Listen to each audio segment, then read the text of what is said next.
بلا شبہ تمام تعریفیں اس اللہ کے لیے ہیں جس کی ہم حمد بیان کرتے اور جس سے استعانت و بخشش طلب کرتے ہیں۔ ہم اپنے نفس کی شرارتوں اور اعمال کی برائیوں سے اللہ کی پناہ میں آتے ہیں۔ جسے اللہ ہدایت دے دے اسے کوئی گمراہ کرنے والا نہیں، اور جسے وہ گمراہ کر دے اسے کوئی ہدایت دینے والا نہیں۔ میں گواہی دیتا ہوں کہ اللہ وحدہ لا شریک کے علاوہ کوئی سچا معبود نہیں۔ جو وہ چاہتا ہے پیدا کرتا اور جو وہ چاہتا ہے اختیار کرتا ہے۔ جو آسمان و زمین کا بنانے والا اور ہر چیز اس کے پاس اندازے سے ہے۔ میں گواہی دیتا ہوں کہ بے شک محمد صلی اللہ علیہ وسلم کے بندے اور اس کے رسول امین خاتم الانبیاء والمرسلین ہیں۔ انہوں نے اللہ کا پیغام پہنچا کر امانت ادا کرتے ہوئے امت کی خیر خواہی کی ہے، اور آخری دم تک اللہ کی خاطر خوب جد و جہد کی۔ اللہ تعالیٰ آپ اور آپ کی تمام آل و اصحاب پر رحمت نازل فرمائے۔ حمد و ثنا کے بعد بلا شبہ سب سے بہترین بات کلام اللہ ہے، اور سب سے شاندار رہنمائی محمد بن عبداللہ کا طریقہ ہے۔ سب سے بدترین چیز دین میں نئی نئی چیزیں ہیں، اور ہر بدعت گمراہی اور ہر گمراہی آگ میں لے جانے والی ہے۔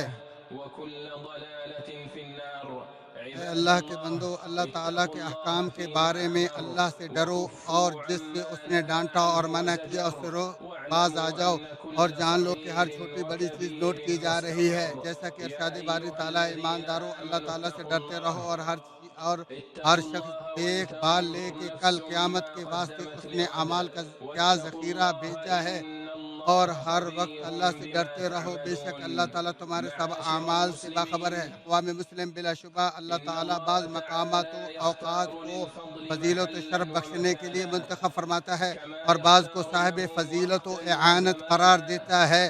اور اللہ تعالیٰ نے زمین سے بعض مقامات کو فضیلت بخشی تو وہ پوری سرزمین میں سب سے زیادہ باعث شرف ہو گئے۔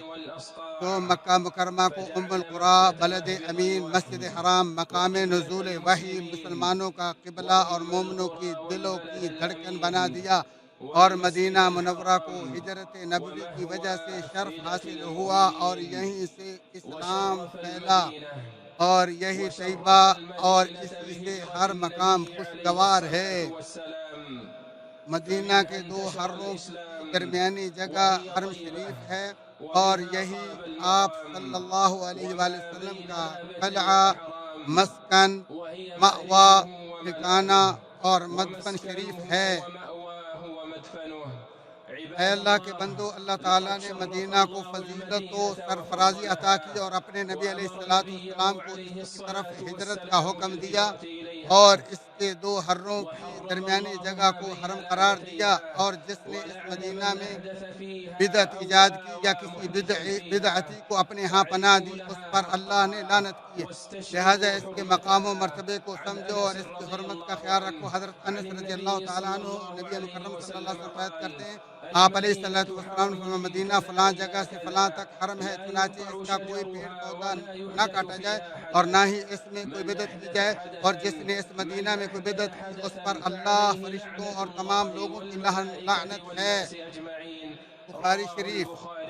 اور حضرت عامر بن سعد رضی اللہ تعالیٰ عنہ اپنے والد سے روایت کرتے ہیں، رسول اللہ صلی اللہ علیہ وسلم نے فرمایا، میں مدینہ کے دو حروں کی درمیانی جگہ کو حرم قرار دے رہا ہوں، لہذا مدینہ کے خاردار درختوں کا کاٹنا یا اس میں شکار کرنا حرام ہے۔ مسلم شریف۔ اور حضرت علی رضی اللہ تعالیٰ عنہ سے مروی ہے، نبی مکرم صلی اللہ علیہ وسلم نے فرمایا، مدینہ عائر پہاڑی سے فلاں مقام تک حرم ہے، لہذا جس نے اس مدینہ میں کوئی بدعت کی یا کسی بدعتی کو پناہ دی تو اس پر اللہ، فرشتوں اور تمام لوگوں کی لعنت ہے، اور اس کی نفلی اور فرضی کوئی عبادت قبول نہیں ہوگی۔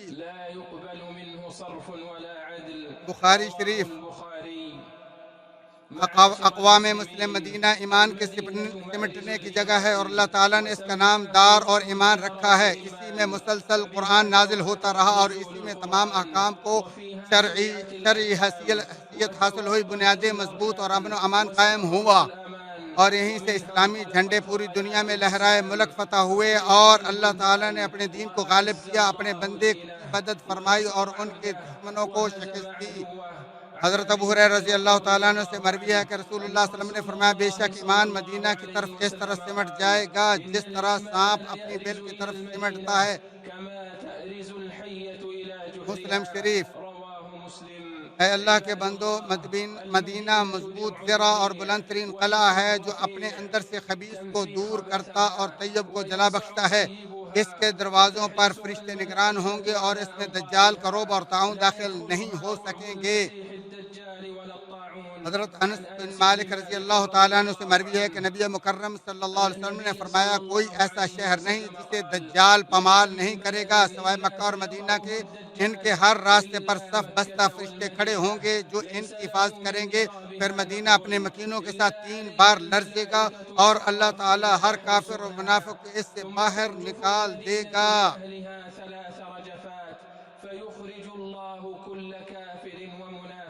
جسے بخاری شریف نے بیان کیا ہے۔ حضرت ابو ہریرہ رضی اللہ تعالیٰ عنہ سے مروی ہے کہ رسول اللہ صلی اللہ علیہ وسلم نے فرمایا، مدینہ کے راستوں پر فرشتے ہیں، لہذا ان میں طاعون اور دجال داخل نہیں ہو سکیں گے۔ جسے مسلم شریف نے بیان کیا ہے۔ اے اللہ کے بندو، کیونکہ مدینہ اللہ کی حفاظت میں ہے، اس لیے اس میں مکار دھوکہ باز کی کوئی گنجائش نہیں۔ حضرت عائشہ بنت سعد رضی اللہ تعالی عنہما فرماتی ہیں، میں نے سعد رضی اللہ تعالیٰ عنہ سنا، وہ کہتے ہیں میں نے نبی مکرم صلی اللہ علیہ وسلم سنا، آپ فرماتے، جو اہل مدینہ کے خلاف سازش کرے گا اور وہ اس طرح گھل جائے گا جس طرح نمک پانی میں گھل جاتا ہے۔ اسے بخاری شریف نے بیان کیا۔ حضرت جابر رضی اللہ تعالیٰ عنہ سے مروی ہے، نبی اکرم صلی اللہ علیہ وسلم نے فرمایا، مدینے کی مثال بھٹی کی مانند ہے جو کوٹ کو دور کر کے خالص جوہر کو نکھار دیتی ہے۔ اسے مسلم شریف نے بیان کیا۔ اے اقوام مسلم، بے شک حضرت ابراہیم علیہ السلام نے مکہ کو حرم قرار دیتے ہوئے اس کے لیے برکت کی دعا فرمائی، اور نبی مکرم صلی اللہ علیہ وآلہ وسلم نے مدینہ کو حرم قرار دیا اور اس کے لیے ابراہیم کی اہل مکہ کے لیے دعا سے ڈبل دعا فرمائی۔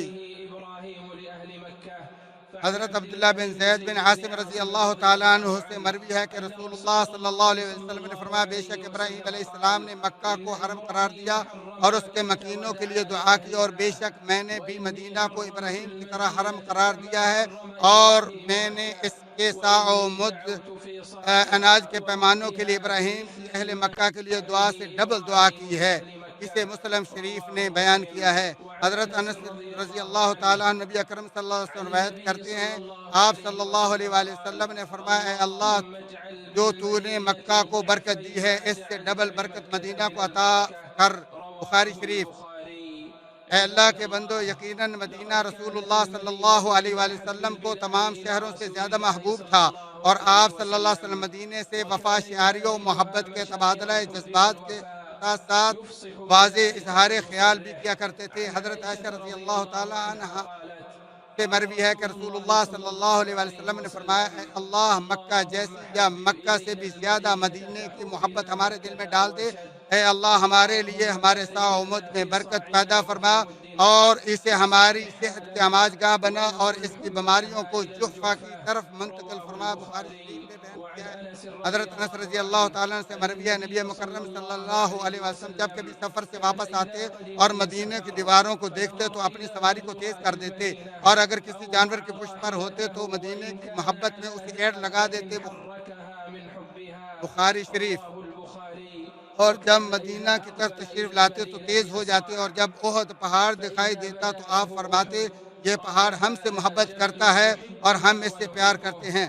حضرت ابو حمید رضی اللہ تعالیٰ عنہ فرماتے ہیں، ہم رسول اللہ صلی اللہ علیہ وسلم کے ہمراہ غزوہ تبوک کے لیے نکلے، پھر یہ ساری حدیث سنائی، اور اس میں ہے، پھر ہم آئے یہاں تک کہ وادی قرا پہنچ گئے تو رسول اللہ صلی اللہ علیہ وسلم نے فرمایا، میں تو جلدی جاؤں گا، تم میں سے جس کا جی چاہے میرے ساتھ جلدی چلے اور جس کا جی چاہے ٹھہر جائے۔ ہم نکلے یہاں تک کہ مدینہ دکھائی دینے لگا تو آپ صلی اللہ علیہ وآلہ وسلم نے فرمایا، یہ طابہ ہے اور یہ احد ہے، اور یہ ایک ایسا پہاڑ ہے جو ہم سے محبت کرتا ہے اور ہم اس سے پیار کرتے ہیں۔ مسلم شریف۔ اور بلا شبہ ظاہرین کے دلوں میں مدینہ کی محبت گھر کر چکی ہے، اور اس نے بھی ان کے نفوس میں اشتیاق کی یادیں بھر دی ہیں، اور ان کے دل مدینے کی محبت سے گرویدہ ہو چکے ہیں۔ اے اللہ، ہم سب کو مدینے سے محبت کرنے والا بنا دے۔ اس کے بعد اقوام مسلم، مدینہ تمہارے لیے انتہائی شاندار ہے، سو اس سے اعراض نہ کرو، اسے اللہ نے تمہارے نبی کے لیے چنا ہے، پس تم بھی اس کے انتخاب کو پسند کرو اور اس کے پڑوسی کے مرتبے کو پہچانتے ہوئے اس میں با ادب رہو۔ حضرت ابو ظہیر رضی اللہ تعالیٰ عنہ نے فرمایا میں نے رسول اللہ صلی اللہ علیہ وسلم سے سنا کہ آپ نے فرمایا یمن فتح ہوگا تو لوگ اپنی سواریوں کو دوڑاتے ہوئے لائیں گے اور اپنے گھر والوں اور ان لوگوں کو جو ان کی بات مان جائیں گے سوار کر کے مدینہ سے واپس یمن کو لے جائیں گے، کاش انہیں معلوم ہوتا مدینہ ہی ان کے لیے بہتر تھا۔ اور شام فتح ہوگا، کچھ لوگ اپنی سواریوں کو تیز دوڑاتے ہوئے لائیں گے اور اپنے گھر والے اور ان لوگوں کو جن کی بات مان جائیں گے سوار کر کے مدینہ سے اپنے ساتھ شام واپس لے جائیں گے، کاش انہیں معلوم ہوتا کہ مدینہ ہی ان کے لیے بہتر ہے۔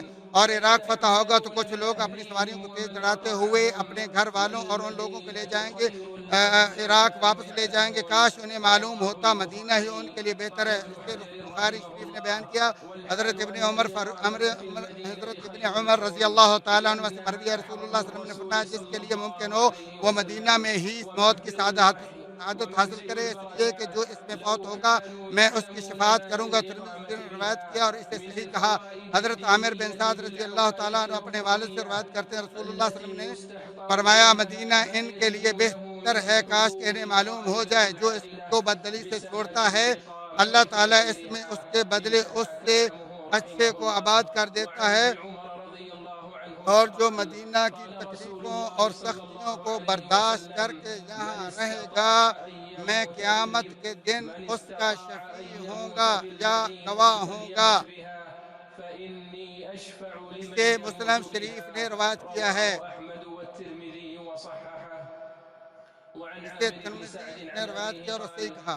رسول اللہ صلی اللہ علیہ وسلم المدینة خیر لهم لو كانوا يعلمون لا يدعها أحد رغبة عنها إلا أبدل الله فيها من هو خير منه ولا يثبت أحد على لأوائها وجهدها إلا كنت له شفيعا أو شهيدا يوم القيامة رواه مسلم۔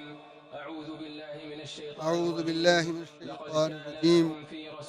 بلا شبہ تمہارے لیے رسول اللہ صلی اللہ علیہ وسلم میں بہترین نمونہ ہے، ہر اس شخص کے لیے جو سفر چاہتا ہے اور اللہ کا بہت زیادہ ذکر کرتا ہے۔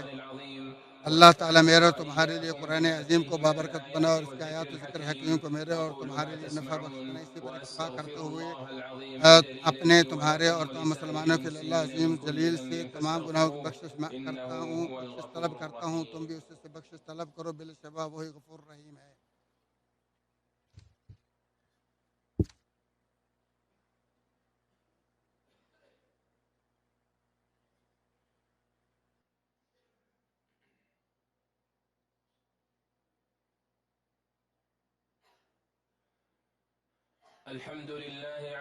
اللہ کے احسانات پر اس کی تعریف اور توفیق و انعامات پر اس کا شکر ہے۔ میں گواہی دیتا ہوں کہ اللہ وحدہ لا شریک لہ و کوئی سچا معبود نہیں۔ اے اللہ کے بندو، بلا شبہ مدینے کا حصول فضیلت و شرف ہے، اس کے ادب و احترام اور تعظیم کے مقام کو سمجھو اور حدود حرم، مسجد رسول اور اس کی ہر جگہ میں ادب کو یقینی بناؤ۔ آپ صلی اللہ علیہ وسلم کا ادب و احترام وفات کے بعد بھی ویسا ہی ہے جیسا آپ کی زندگی میں تھا۔ آپ کے پاس متواضع اور با ادب رہنے کا حکم بے شک اللہ کا ہی حکم ہے۔ ارشاد باری تعالیٰ، ایمان والے لوگوں، اللہ اور اس کے رسول سے آگے نہ بڑھو اور اللہ تعالیٰ سے ڈرتے رہا کرو، یقیناً اللہ تعالیٰ سننے والا جاننے والا ہے۔ اے ایمان والو، اپنی آوازیں نبی کی آواز سے اوپر نہ کرو اور نہ ان سے اونچی آواز سے بات کرو جیسے آپس میں ایک دوسرے سے بات کرتے ہو، کہیں ایسا نہ ہو کہ تمہارے اعمال اکارت ہو جائیں اور تمہیں خبر بھی نہ ہو۔ بے شک جو لوگ رسول اللہ صلی اللہ علیہ وسلم کے حضور میں اپنی آوازیں پست رکھتے ہیں یہی وہ لوگ ہیں جن کے دلوں کو اللہ نے پرہیزگاری کے لیے جانچ لیا ہے، ان کے لیے مغفرت اور بڑا ثواب ہے۔ جو لوگ آپ کو حجروں کے پیچھے سے پکارتے ہیں ان میں سے اکثر بالکل بے عقل ہیں۔ اگر یہ لوگ یہاں تک صبر کرتے کہ آپ خود سے نکل کر ان کے پاس آ جاتے تو یہی ان کے لیے بہتر ہوتا، اور اللہ غفور رحیم ہے۔ سوائے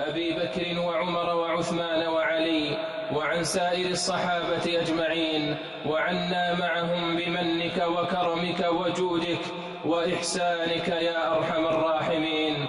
اللهم ارزقنا حب نبيك، اللهم ارزقنا حب نبيك اعتقادا وقولا وعملا واتباعه ظاهرا وباطنا.